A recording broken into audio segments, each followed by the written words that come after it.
నామానికి స్తోత్రాలు. ఇప్పుడు వచ్చిన అందరికీ వందనాలు.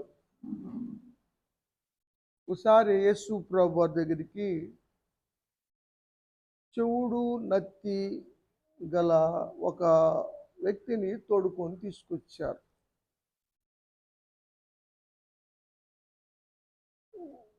వారు ఏమంటారంటే, అయ్యా నీ చెయ్యి వాని మీద ఉంచు అని చెప్తున్నాడు. యేసు ప్రభు వారు దగ్గరికి తీసుకురావటం నెంబర్ 1. ఎందుకంటే ఆయన స్వస్థపరిచేవాడు కాబట్టి. చెవుడు ఉంది, నత్తి ఉంది కనుక ఆయన దగ్గరికి వెళ్తే బాగు చేస్తాడు అని తోడుకొని తీసుకొచ్చారు. ఏమని వేడుకుంటారంటే, అయ్యా నీ చెయ్యి వాడి మీద పెట్టు అంటే ఏం చేయాలో కూడా వీళ్ళు చెబుతారు యేసుప్రభు వారికి.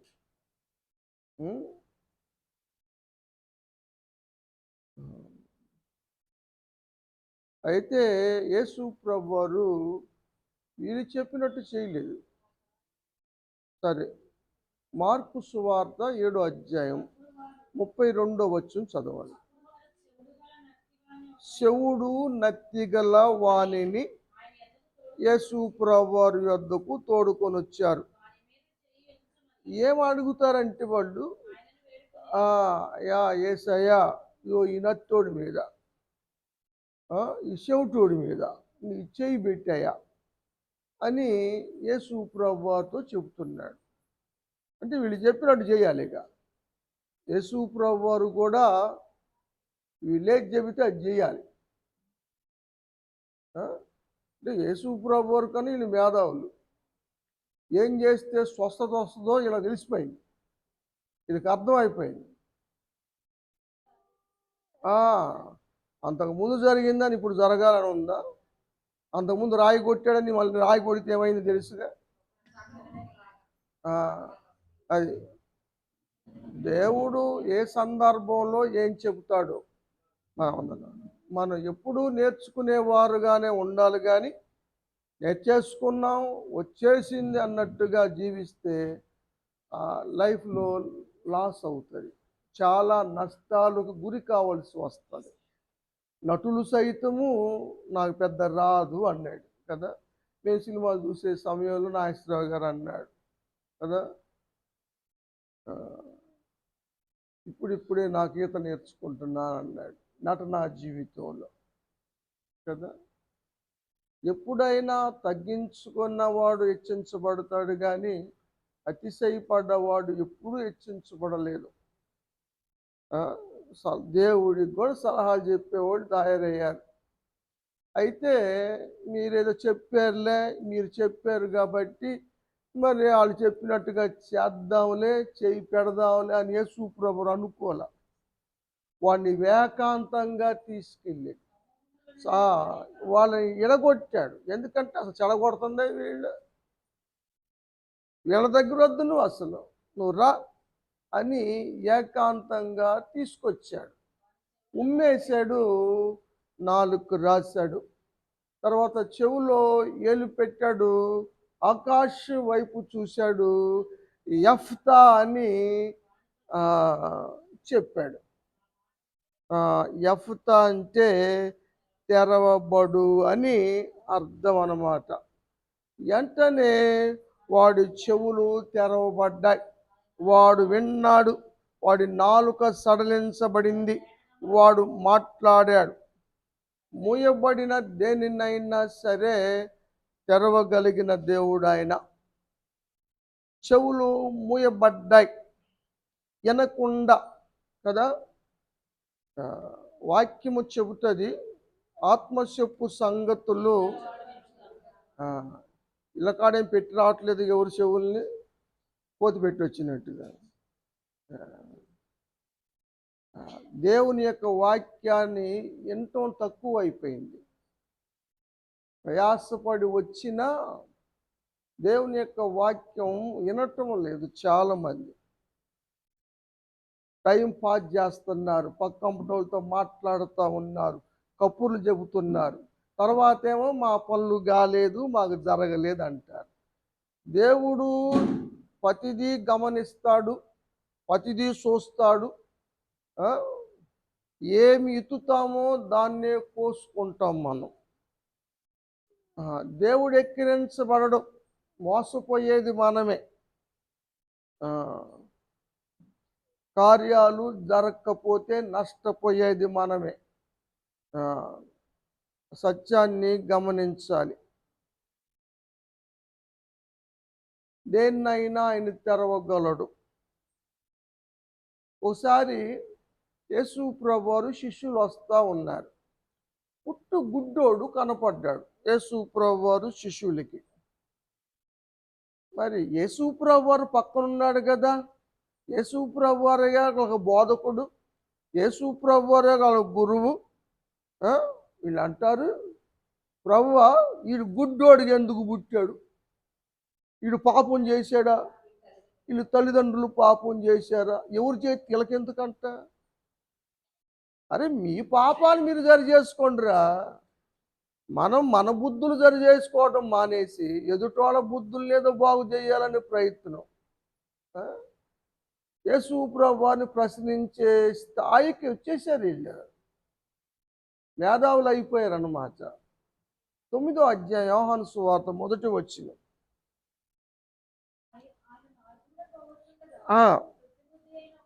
పుట్టి గుడ్డి వాడైనటువంటి మనుష్యుడు కనపడ్డాడు.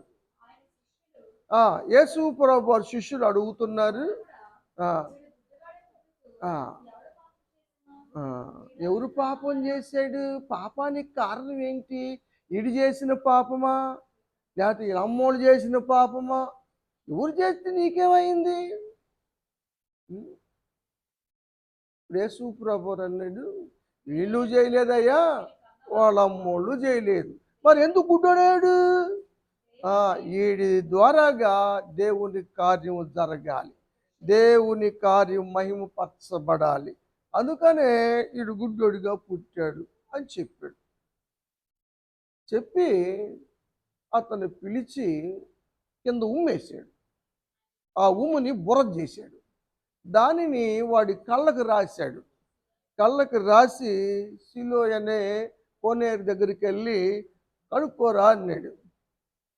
అయ్యో నేను గుడ్డాను కదా అయ్యా, నాకు ఆ కోనేరు ఆడుందో నాకేడ తెలుస్తుంది అయ్యా అని అనలేదు అతను. అరే మీరు రండిరా, నాకు దారి చూపించుకొని కోనేరుకి వెళ్ళాలంట అని కేకలి లేదు. దేవుడు చెప్పాడు, దేవుడు చెప్పిన మాట చేయటం అన్నది మంచిది. ఆర్భాటాలు అవసరంలా, కేకలు అవసరంలా. దేవుడు చెప్పింది చేయటమే, అంతవరకే మనకు ఉన్నటువంటి ఇది. వాడు ఎట్టెళ్ళాడో వెళ్ళాడు, వాడు ఆడ కడుక్కున్నాడు. సిలో అంటే నేను చెప్పారుగా అమ్మాయిళ్ళు, పంపబడిన వాడు. ఏసై పంపితే జరగకుండా కార్యము. పంపించిందారు ఏసై కదా, కార్యం ఎందుకు జరగదు? ఆయన పంపిస్తాడు, కార్యం జరిగిస్తాడు. యేసు ప్రభువు కూడా వాళ్ళతో పోవాలా? ఆయన కూడా కొన్నట్లు దిగాల? వాడు పోయాడు. నువ్వు వస్తేనే వెళ్తానయ్యా అన్నాడు ఆయన. ఆయన వెళ్ళాడు, కడుక్కున్నాడు, సూప్ పొంది వచ్చాడు. కొంతమంది గుర్తుపట్టి, అరే రోజు భిక్ష పడుకున్న గుడ్డోడు నువ్వు కదరా అని ఒక బ్యాచ్. ఇంకొక బ్యాచ్ అంటది, వాడు కాదు, వాళ్ళలాగా ఉండేవాడు వీడు ఇంకొకడు చూసినట్టుగానే. అబద్ధాలు కూడా అతికినట్టుగా చెబుతున్నది కదా. అబద్ధాలు పలికేవాడు ఎప్పుడు పరలోకం వెళ్ళాడు. క్రైస్తవ జీవిలో మొట్టమొదటిగా ఎక్కువ పాపం ఏంటంటే అబద్ధాలనే జనాంగమే ఎక్కువ కదా. ఇక్కడ ఆడ మాట్లాడి చెప్పే జనాంగం పెరిగిపోయారు. దానివల్ల పరలోకం వచ్చిందంటారా? పొరపాటు రాదు. మేలు జరిగిద్దంటారా? దీవులు జరిగిద్దంటారా? కోరుకున్నాయి నెరవేరుతాయి అంటారా? చేతులార పోగొట్టుకుంటున్నారు కదా. హే, ఆడారా, మేము చూడలేదు ఆ రోజు, అసలు ఈ గొడవ ఎందుకురా, వాళ్ళ అమ్మ వాళ్ళ నాన్న పిలుద్దాం అని ఒకళ్ళు, వాళ్ళని పిలిచారు. ఏమమ్మా, ఈడేనా మీ గుడ్డాడు, ఇన్ని కొడుకేనా? అవునయ్యా, ఈడు పుట్టినప్పుడు మాత్రం గుడ్డోడే, ఈడే మా కొడుకు. మరి వాడికి చూపెట్టవచ్చింది మాకు తెలియదు, వాడు వయసు వచ్చినోడుగా, వాడిని అడగండి. మనం నేర్పడానికి పిల్లల, చెప్పటానికి పిల్లల, అజ్జయ్ ఇజ్జయ్ అని చెప్పాల్సిన అవసరం ఉందా? వాడు వయసు వచ్చినాడుగా, వాడే చెబుతాడు. మాకెందుకు వచ్చిన గొడవను వాళ్ళు ఊరుకున్నారు. వాడిని అడిగాడు. వాడు, అయ్యా నేనేనయ్యా గుడ్డోడిని, ఇప్పుడు మాత్రం చూపు పొందా, చూస్తున్నా అని చెప్పాడు. 30వ వచనంలో ఒక మాట అన్నాడు, చూద్దాం.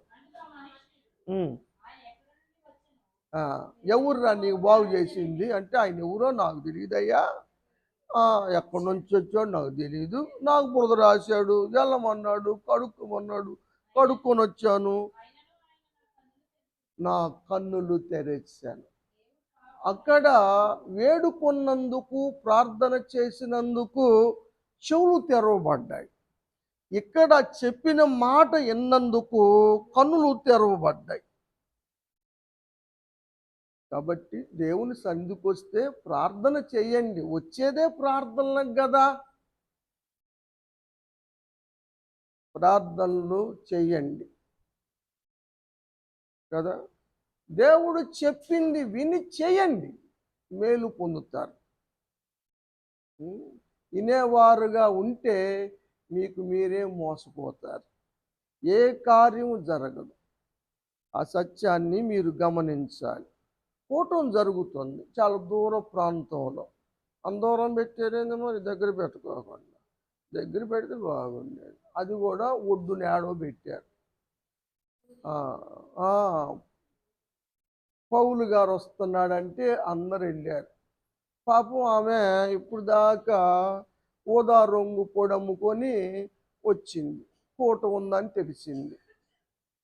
చేటి గట్టున అక్కడ కూటం పెట్టారు, అంటే చాలా దూరం.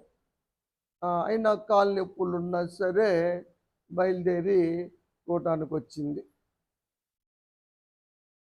ఆమె చాలా భక్తిగా ఉంది. భక్తి ఉంటే ఏదో ఒక విధంగా దేవుని సన్నిధికి వెళ్ళాలనిపిస్తుంది. భక్తి మార్గాన్ని చూపిస్తుంది, వెళ్ళమని ప్రేరేపిస్తుంది. భక్తిహీనత సాకును చూపిస్తుంది. నీకు బాగాలేదుగా, నీకు కాలు నొప్పులుగా, నీకు జలుబుగా అని వంకలు ఎతుకుతుంది, సాకులు చెప్పే ప్రయత్నం చేస్తుంది. సాకులు దేవుని రాజ్యానికి తీసుకెళ్ళవు, గొప్ప కార్యాలు జరగవు. నష్టపోయేది రానోళ్ళే నష్టపోతారు. మాకు సాకులు చెబితే సుఖం ఏముంది? ఏడకైనా ఎంత దూరమైన వెళ్ళగలరు, కానీ దేవుని సంధికి రావటానికి వంకలు కాలు నొప్పులు చెబుతారు. దేవుడు మెచ్చునా, కార్యములు జరిగించునా? ఎవరు బుద్ధులు తగ్గట్టుగా వాళ్ళకి జరిగితే అన్నది మాత్రం వాస్తవం. మన నటనా జీవితం దేవుని ముందు పనికి రాదు. ఆ సత్యము గమనించాలి. ఆమె ప్రార్థనకు వచ్చింది ప్రయాసపడి. ఏదో గాడిద చెడగొట్టినట్టుగా ప్రయాసపడి వచ్చేవాళ్ళు చెడగొట్టమాకండి, కబుర్లు ఆడేవాళ్ళు. ఎంతో భక్తి పరురాలని పేరు పొందింది. అపోస్తుల కార్యం 16వ అధ్యాయంలో చూస్తాం. ఆమె పేరు చెబుతున్నారా, ఫలానా భక్తి గలది అని. మన పేరు చెబితే ఆమె సంగత ఇక చెప్పు, ఆమె భక్తి అంతా పెదాల మీదే ఉంటుంది. ఆమె పెద్ద భక్తి పరురాలేంది, మన పేరు చెబితేనే మన ఇష్టం చెబుతున్నారు కదా.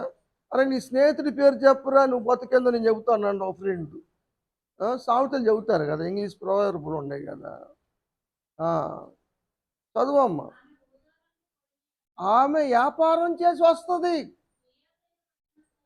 ఆమె ఏ పట్టణస్తురాలో చెప్తా ఉన్నాడు.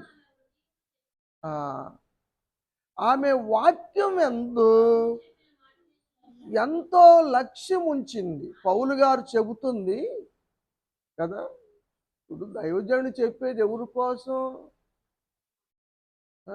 మీకోసమే కదా. కూటం పెట్టుకున్న వాళ్ళ కోసం, కూటానికి వచ్చిన వాళ్ళ కోసం. మీరు ముచ్చట్లు ఆడుకుంటా, ఆ లంక చూసుకుంటా, ఈ లంక చూసుకుంటా, కూటం అయిపోయిందా, కబూర్లు ఆడుకుంటా వెళితే మీరు అనుకున్నవి జరుగుతాయా? మీ ప్రార్థనలు నెరవేరుతాయా? ఏం భ్రమ! ఈ ఇది ఎట్ట మిస్ అవుతున్నారు మీరు? ఈ లాజిక్ అర్థం కావట్లేదు మీకు. మనం ఎంత భక్తిగా వచ్చి ఎంత భయభక్తులతో ఉంటేనే తప్ప కార్యాలు జరగవు, హృదయాలు తెరవబడవు, మూయబడిన ద్వారాలు తెరవబడవు. టైంపాసులు దేవుని సన్నిధికి వచ్చి కూడా తర్వాత కార్యాలు జరగలేదు, మమ్మల్ని పెద్ద పట్టించుకోదు, బలంగా చేయలేదు. దేవుని మాటల యందు లక్ష్యం ఉంచాలి. కాబట్టి హృదయం తెరవబడింది కదా. మూయబడిన అవకాశాలైనా, మూయబడిన ద్వారాలైనా, ఆశీర్వాదపు తలుపులైనా తెరవబడాలంటే ఆసక్తి ఉండాలి, లక్ష్యం ఉండాలి దేవుడి మాటల మీద, దైవజనుని మాటల మీద, దైవజనుడి మీద లక్ష్యం ఉండాలి. ఆయనకన్నా మాకే బాగా తెలుసు అనుకుంటే ఏది జరగదు. లక్ష్యం ఉంచి అయ్యా కావాలంటే మా ఇంటికి రండి, నేను విశ్వాసం గలదాన్నో లేదో చూడండి అని ఆహ్వానించింది. ఆ ఇంటోళ్ళందరూ రక్షించబడ్డారు ఒక లూదియా ద్వారాగా. కాబట్టి లక్ష్యం ఉంచండి. కాబట్టి ఆమె హృదయము తెరవబడింది. ఏడుకున్నందువల్ల చెవులు తెరవబడ్డాయి, చెప్పిన మాట వినటం వల్ల కనులు తెరవబడ్డాయి, లక్ష్యం ఉంచటం వల్ల ఆమె హృదయం తెరవబడింది. ఈ కార్యాలు జరగాలి అంటే మనం చేసేది నిక్కచ్చిగా ఉండాలి, భయభక్తులతో ఉండాలి. ఆ సత్యాన్ని మీరు మర్చిపోవద్దని మీ అందరికీ మరోసారి నేను హృదయపూర్వకంగా తెలియజేస్తూ ఉన్నాను. అమ్మా,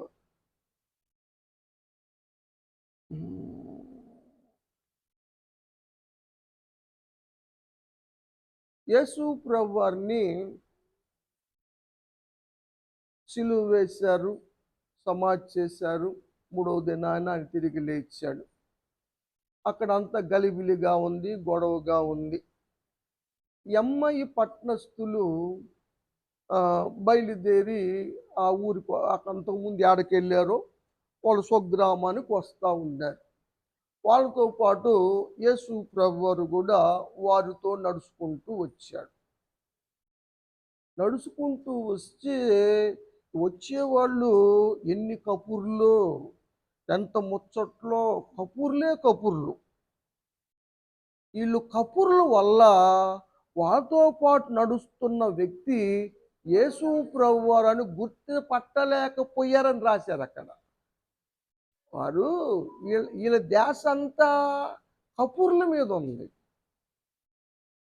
కబుర్లు ఆడుతూ వచ్చారు. సరే యేసు ప్రభువారు మాట్లాడుతూ ఉన్నారు. ఎవరి గురించి అంటే, నీకు తెలియదా? నజరేయుడైన యేసు గురించి కథలు జరిగినాయి అయ్యి అని చెప్పుకుంటూ వచ్చారు. ఇక గ్రామం వచ్చేసింది అని యేసు ప్రభువారు వాళ్ళ దాటి వెళ్ళబోతూ ఉంటే వాళ్ళు పిలిచారు రమ్మని.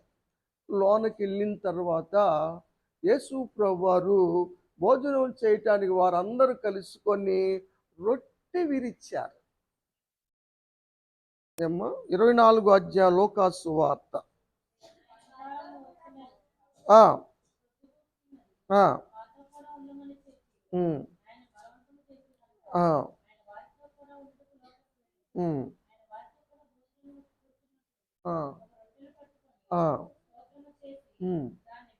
దాన్ని విరిచి వారికి పంచి పెట్టగా, దేవునికి స్తోత్రం, అప్పుడు తెరవబడ్డాయి కళ్ళు. అప్పుడు అంతకుముందు కబుర్లాడినంత వరకు వాళ్ళు గుర్తుపట్టలేకపోయారు. అక్కడ మూయబడ్డ కనులు ఈ రొట్టె విరిచేటప్పుడు కనులు తెరవబడ్డాయి. కాబట్టి ఎంత ప్రాముఖ్యమైన పనులైనా సరే రొట్టె విరిచే కార్యక్రమాన్ని మనం తృణీకరించకూడదు, దాన్ని పక్కన పెట్టి వెళ్ళకూడదు కదా. ఈ ప్రజలందరూ కూడా నా బల్లను తృణీకరిస్తున్నారు అని మలాకి గ్రంథంలో దేవుడు చెప్పిన మాటలు మనం చూస్తాం. దేవుణ్ణి ధిక్కరించి, దేవుణ్ణి కాదని, దేవుని పని పక్కన పెట్టి వెళ్తే మన పనులు అవుతాయండి? అవుతాయా? అవుతాయి కదా. అయితే అవపోతలే అవ్వపోని, ఏమైంది అనుకుంటే బాధపడాల్సిన అవసరమే లేదు. ఏమో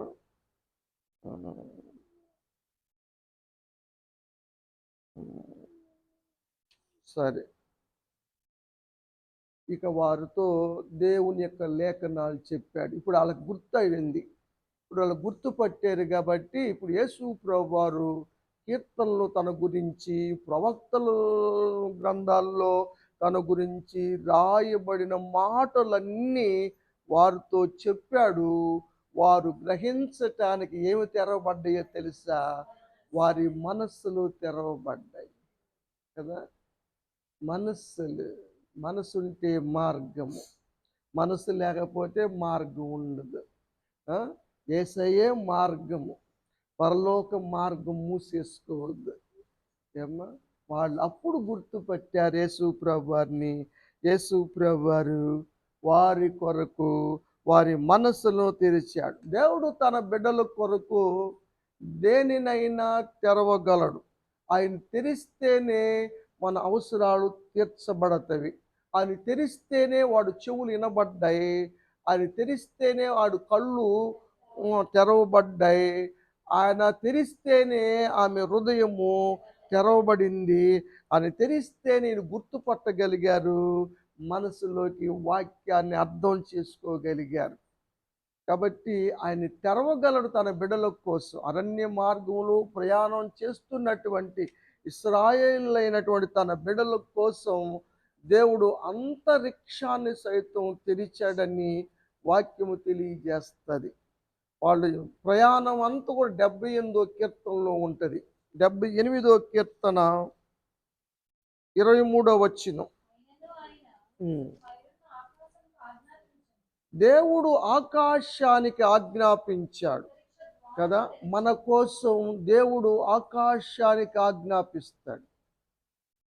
ఆకాశంలో ధననిధులు ఉన్నాయి కదా, వర్షపాతాలు ఉన్నాయి కదా, మేఘాలు వర్షం కురవాలన్నా ఆయన ఆజ్ఞాపిస్తాడు కదా, వాకిళ్ళు ఉన్నాయి, ధననిధులు ఉన్నాయి, అవన్నీ దేవుడు తెరుస్తాడు తన బిడ్డల కోసం.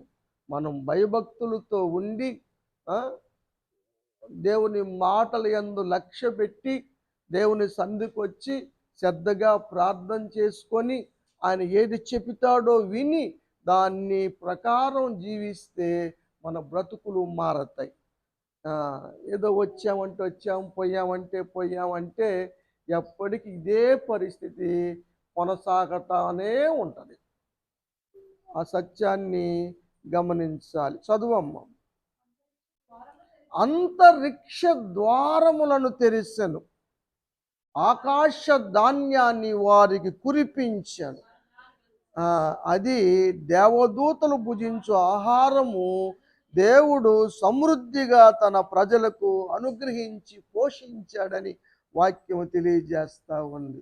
ఒక రోజు కాదు, 2 రోజులు కాదు, 40 సంవత్సరాల పాటు దేవుడు ఆకాశ ధాన్యాన్ని ఇచ్చాడు. ఆకాశాన్ని తెరిచి కదా తన బిడ్డలను పోషించటానికి ఆకాశాన్ని తెరుస్తాడు దేవుడు. ఆ విషయాన్ని గమనించాలి. అన్య జనాంగము కొరకు సువార్త ద్వారాలు తెరిచాడు దేవుడు. లేకపోతే అన్యులమైన మనము ఈనాడు సువార్త నమ్మి ఈ స్థితిలో ఉండేవాళ్ళము కాదు. ఈ మాట పౌలు గారు చెప్తాడు. అపోస్తుల కార్యములు గ్రంథము 14వ అధ్యాయము 27వ వచనం.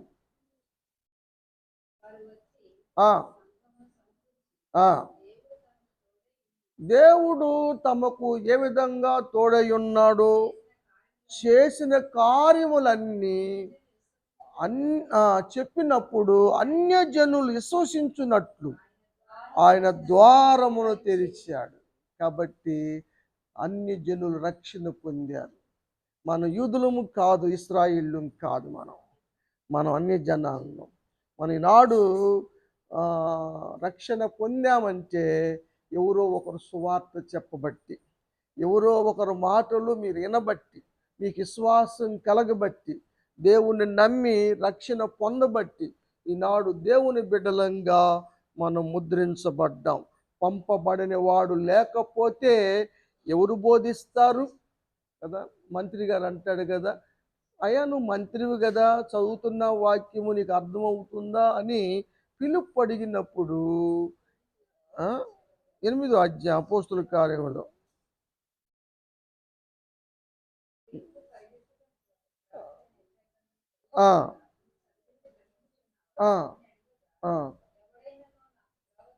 త్రోవ చూపాలి. త్రోవ చూపిస్తూ ఉంటే, చెబుతూ ఉంటే దాన్ని అర్థం చేసుకోవటం లేదు, శ్రద్ధ పెట్టడం లేదు, లక్ష్యం ఉంచటం లేదు, ఇన్న దాని ప్రకారం జీవించటం లేదు. ఆయన శ్రద్ధగా చూపాడు కాబట్టి అప్పటికప్పుడు బాప్తీసం తీసుకున్నాడు. ఏంది ఆటంకం? ఇంకా ఆటంకాలు ఉండవు. శ్రద్ధగా విన్నప్పుడు, దైవజనుడు చెప్పినప్పుడు, శ్రద్ధ పెట్టినప్పుడు ఇంకా ఆటంకాలు ఉండవు. ఆటంకాలు తొలగిపోతాయి. ఇంకా ఆటంకాలు ఉన్నాయంటే శ్రద్ధ పెట్టడం లేదు. ఆ సత్యాన్ని మనం గమనించాలి. దేవుడు మన కోసం తెరవటానికి సిద్ధముగానే ఉన్నాడు. మనమే దేని యందు లక్ష్యం ఉంచటం లేదు. సువార్త ద్వారాలు తెరిచిన దేవుడు ఆశీర్వాద ద్వారాలు కూడా తెరుస్తాడు. వారు విశ్వసించారు. మనం కూడా విశ్వసించగలిగితే ఆకాశంలో దేవుడు మనకుంచిన మంచి ధననిధిని కూడా దేవుడు తెరుస్తాడని 28వ అధ్యాయం ద్వితీయోపదేశకాండం 12వ వచనంలో చూస్తాం.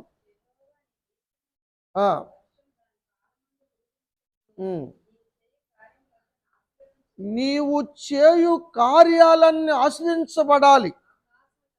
ఆకాశమును తన మంచి ధననిధి చేర్చాలి. నువ్వు ఆయన తెరిచేదాకా, ఆయన దాసి ఉంచిన ధననిధి తెరిచేదాకా ఈ పరిస్థితులు మారవు. ఇక్కడ పరిస్థితి చక్కబడదు, ఆశీర్వాదాలు పొందలేం. ఆయన తెరవాలి అంటే ఏం చేయాలి? ఆశీర్వాదాలు కలగాలంటే ఏం చెయ్యాలి? నిన్న మనం విన్నాం కదా, మొదటి వచనంలో మీరందరూ శ్రద్ధగా వింటున్నారు కదండి. అశ్రద్ధగా వినేవాళ్ళు, కబుర్లు చెప్పేవాళ్ళు, సైకిల్ చేసుకునే వాళ్ళు ఎవరు లేరు కదా మనలో. ఉన్నారా? ఎంత శ్రద్ధా భక్తులు కలిగి ఉంటారు, వింటున్నారు కదా. శ్రద్ధ ఉండాలి. అవి నీకు ప్రాప్తించాలంటే, అది తెరవబడాలంటే, నీ చేతి పనులు ఆశ్రయించబడాలంటే శ్రద్ధ ఉండాలి. శ్రద్ధ లేకుండా ఏది చేసినా దండగే కదండి. చదువము, ఆ మాట వినాలి, ఆజ్ఞలు అనుసరించి నడవాలి.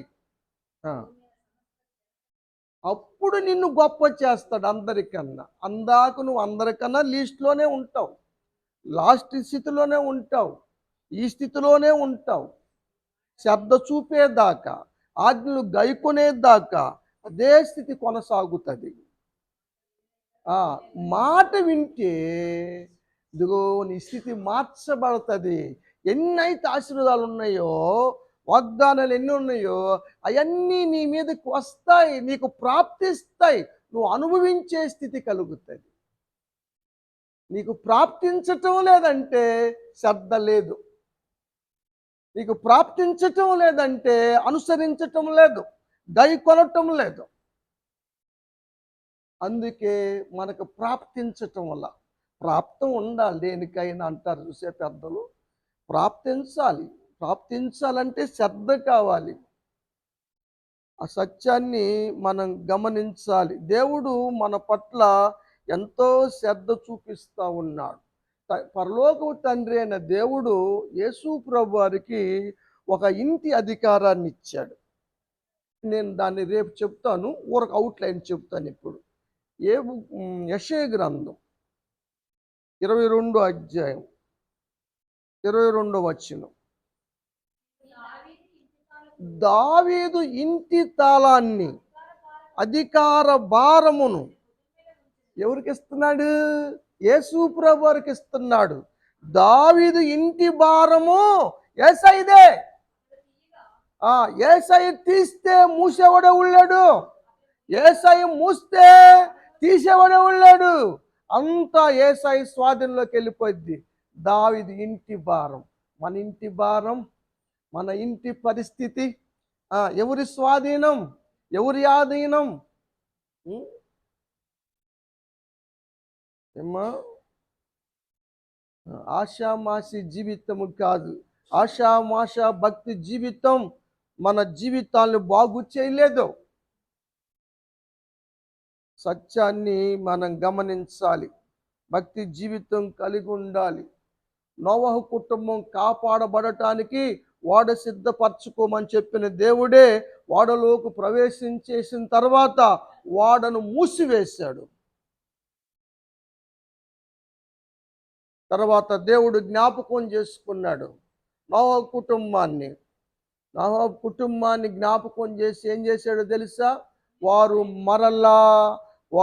మరలా భూమి మీదకి రావాలి, వారు విస్తరిల్లాలి, వాళ్ళు అభివృద్ధి చెందాలి, వారు ఫలించాలి అనే ఉద్దేశముతో దేవుడు ఏం చేశాడంటే 8వ అధ్యాయం 2వ వచనం,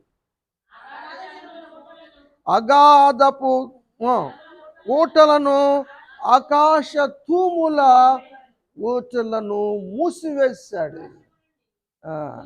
ఎందుకు మూసేశాడు తెలుసా? నోవహుని ఓడలో నుంచి బయటికి సురక్షితంగా రప్పించటానికి కదా.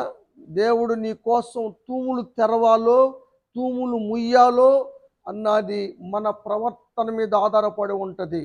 నోవహు దేవుడు చెప్పినట్లు చేశాడు కాబట్టి అతని కొరకు దేవుడు ఎంతగానో కాపుదలిచ్చాడు. అతని కుటుంబాన్ని జ్ఞాపకం చేసుకున్నాడు, ఆ కుటుంబాన్ని తన స్వాధీనంలో ఉంచుకున్నాడు. ఆ వాడ నడుస్తూ ఉంటే కెప్టెన్ లేడు, స్టీమర్ లేదు, ఏమీ లేదు, అది వెళ్తా ఉంది కదా. ఏ కొండకు గుద్దుకోకుండా ఎంతోమంది ధనవంతులు ఉన్నటువంటి వాడ, స్టీమర్లు ఇంజిన్లు కలిగినటువంటి వాడ టైటానిక్ గుద్దుకొని బద్దలైంది. ఎవరు లేని వాడ క్షేమంగా సురక్షితంగా అత్యంత ఎత్తైనటువంటి అరరాతు పర్వతం మీద ల్యాండ్ కావటానికి కారణము దేవుడే. దేవునికి స్తోత్రం. దేవుడు మన కోసం ఏదైనా చేస్తాడు. ఎప్పుడంటే మనం శ్రద్ధగా ఉన్నప్పుడు, అశ్రద్ధగా ఉన్నప్పుడు కాదు, మనం లక్ష్యం ఉంచినప్పుడు, నిర్లక్ష్యం చూపినప్పుడు కాదు, మాట విన్నప్పుడు, మాట వినకోకుండా ఉన్నప్పుడు కాదు. ఈ విషయాన్ని మాత్రం మీరు ఎప్పటికీ మర్చిపోవద్దు. నువ్వు మర్చిపోకుండా నువ్వు చేస్తే నువ్వు అనుకున్నవి జరుగుతాయి, నీ కుటుంబ పరిస్థితులు మార్చబడతాయి, ఈ స్థితులను దేవుడు మార్చేస్తాడు, నీ కోసం ద్వారాలు తెరుస్తాడు, ధననిధి తెరుస్తాడు, అన్ని సమస్యలు తీరుస్తాడు. లేదు అనుకుంటే నాకు దానికన్నా దేవుని యొక్క వాక్యం వినటం కన్నా కూడా నువ్వు వచ్చి కూర్చొని వాళ్ళతో మాట్లాడి, వీళ్ళతో మాట్లాడి, వాళ్ళని చూసి వీళ్ళని చూసి వెళ్తేనే, వాళ్ళ గురించి చెప్పుకుంటే, వీళ్ళ గురించి చెప్పుకుంటే నాకు టైం పాస్ అవుతుంది, నా హృదయానికి బాగుంది అనుకుంటే మన జీవితం అంతే ఉండిపోయింది. ఆ సత్యాన్ని మీరు గమనించాలని దేవుని యొక్క వాక్యము మనకు తెలియచేస్తూ ఉంది. దేవుడు వాక్యాన్ని ఎందుకు సిద్ధపరుస్తాడో తెలుసా? యోబు గ్రంథంలో ఒక మాట చదువుదాం, టైం అవుతుందిగా, చెప్తాను. 33వ అధ్యాయం యోబు గ్రంథం 18వ వచనం. ఇంకొంచెం పైకి చదువమ్మ. మనుషులు గర్విష్ఠులవుతున్నారు. ఏదన్నా కొంచెం మంచిగా ఉంటే గర్వం వచ్చేస్తుంది, అతిశయపడుతున్నారు.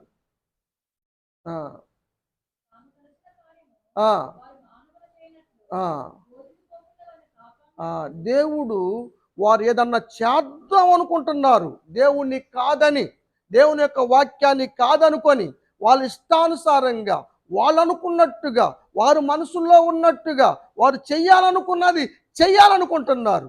మీరు చేశారా? మీ పని మీ పని ఇంతే అని దేవుడు తెలియచెప్పటానికి ఏం చేస్తాడు ఆయన? వారి చెవులను తెరవచేస్తాడు. ఉపదేశాన్ని సిద్ధం చేస్తాడు.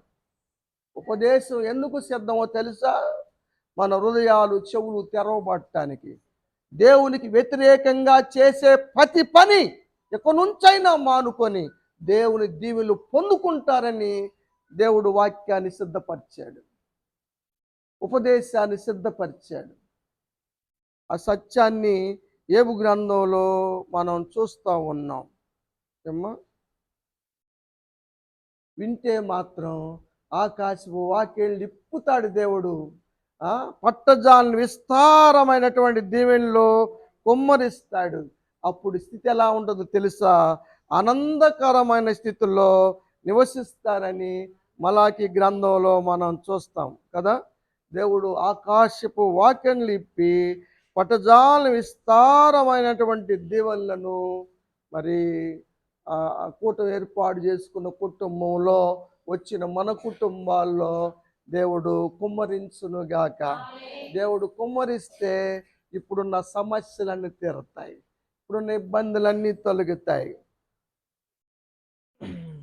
3వ అధ్యాయం ప్రకటన గ్రంథం 8వ వచనం.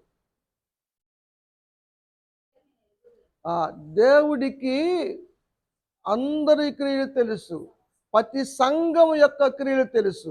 మంచిగా ఉంటే మెచ్చుకున్నాడు ఆత్మదేవుడు, తప్పులుంటే తప్పు మోపాడు, సరిదిద్దుకోమని చెప్పాడు.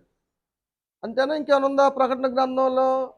ఏమా, ఈ సంఘాలకి 7 సంఘాల వర్తమానములో మంచిని మెచ్చుకున్నాడు, తప్పుని చూపించాడు. ఇకనైనా తప్పు మానుకొని మారు మనసు పొందండి అని చెప్పాడు. అప్పటికీ మారకపోతే శిక్షించడం మానను అని చెప్పాడు. చదువు. నీ శక్తి ఎంతో, నీ కెపాసిటీ ఏంటో, నీ భక్తి ఏమిటో, నువ్వు దేంట్లో ఓర్చుకుంటున్నావో, దేన్ని ఓర్చుకోలేకపోతున్నావో దేవుడికి తెలుసు. నువ్వు వాక్యాన్ని గైకొంటున్నావో గైకొంటలేదో దేవుడికి తెలుసు. వాక్యానుసారమైన జీవితం ఉందా లేదన్నది దేవుడికి తెలుసు కదా. మనం ఎంత సావిత్రిలాగా పోజిచ్చినా దేవునికి తెలుసు. మహానటి అంటే మరి కోపం వచ్చింది. చదువమ్మా.